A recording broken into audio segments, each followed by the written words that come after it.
स्वामिनाथ करुणाकर दीनबन्धो श्रीपार्वतीश मुखपङ्कज पद्मबन्धो श्रीशादिदेव गणपूजित पादपद्म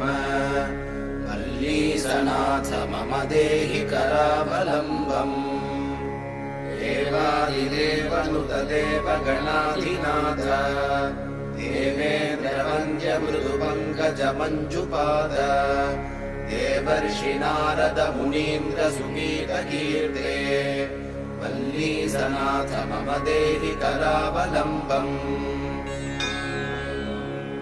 नित्यान्नदाननिरताखिल रोगहारिन् तस्मात् प्रदान परिपूरित भक्तकाम श्रुत्यागम प्रणववाच्य निजस्वरूप वल्लीसनाथ मम देहि करावलम्बम् क्रौञ्चासुरेन्द्रबलिकण्डल शक्तिशूल पाशादिशस्त्र परिमण्डित दिव्यबाणे श्रीकुण्डलीश धृततुण्ड शिखीन्द्रवाह वल्लीसनाथ मम देहि करावलम्बम् देवादिदेवरथमण्डल मध्यवेद्य